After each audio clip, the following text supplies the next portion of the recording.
You've seen the towers, the moats, the massive walls, but what was life really like inside a medieval castle? Was it all luxury and feasts, or cold stone, disease, and constant fear of attack? Today, we step through the gates and into the truth.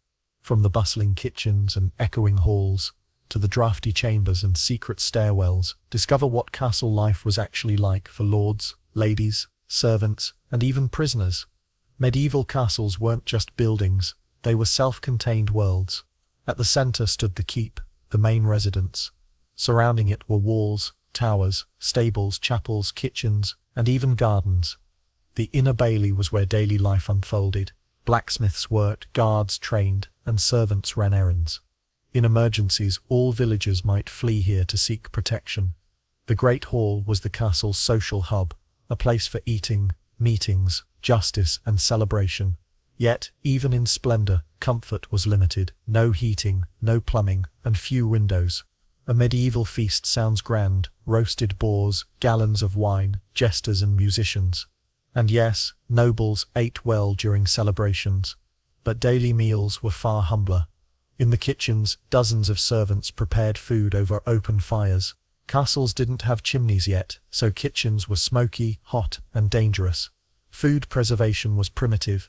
Meat was salted or dried, bread was coarse, water wasn't safe, so ale and mead were common, even for children. And what about bathrooms? There were none. Instead, castles had garderobes, stone toilet rooms with chutes that emptied outside, sometimes straight into the moat. The Lord's chamber was the most luxurious room, but that's not saying much. It was still drafty, cold, and damp. Thick stone walls trapped chill, and fireplaces barely warmed the space. Beds were canopied, not for style, but to keep falling debris, bugs, and cold air off the sleeper.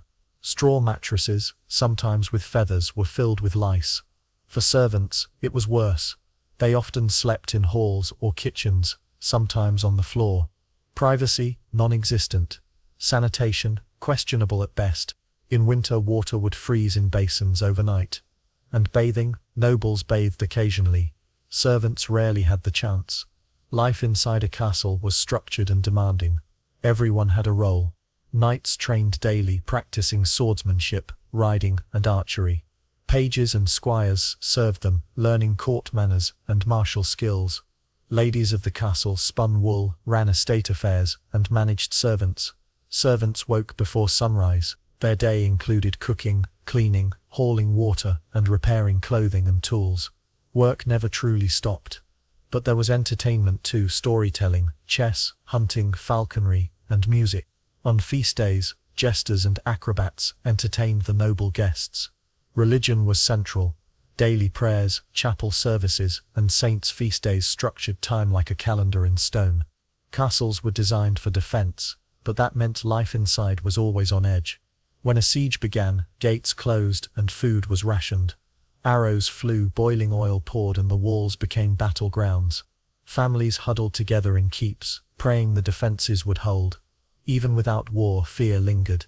Bandits roamed the countryside. Disease was constant. Fire posed a deadly threat in wooden upper floors. Castle life wasn't static, it evolved. As gunpowder changed warfare, high walls became obsolete.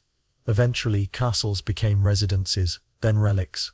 But for centuries they were homes filled with noise, labor, fear, and incredible resilience.